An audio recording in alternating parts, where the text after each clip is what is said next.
Hi everyone.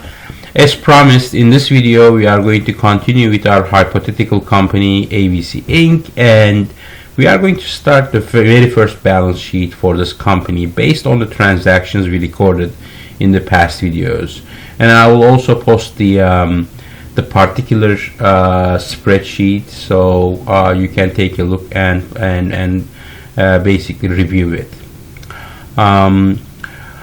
We are going to start with the cash account and we are going to look at what type of cash transactions we recorded in this particular period. So that said, let's take a look at our initial transactions.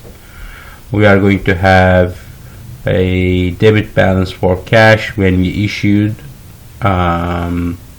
stocks, and then we are going to have a partial payment against our accounts receivable. That's going to be another plus.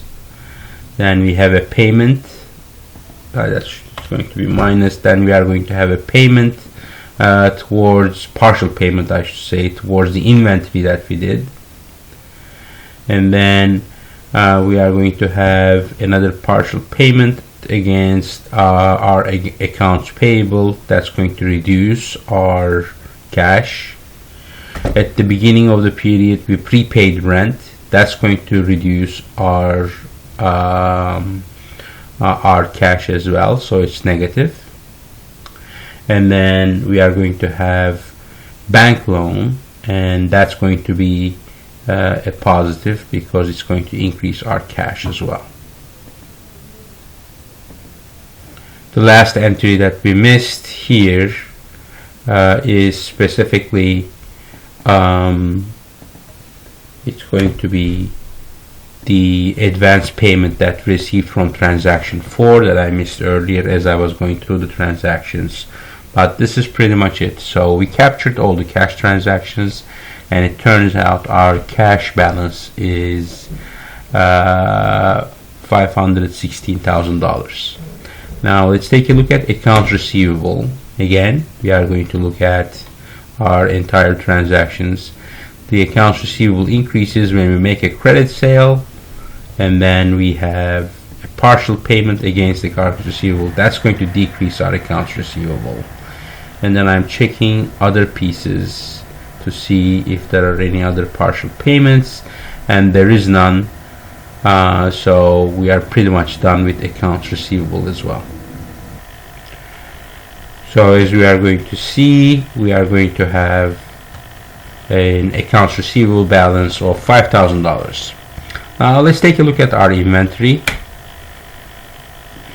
I'm going to go through the transactions to see which ones affected inventory. We purchased inventory at the beginning. That's what we are going to record. In the initial transactions, we don't see anything else. But in closing entries, we do know that we kind of subtracted the use of inventory. So at the end of the inventory, it was $4,000. So we are going to record that as well.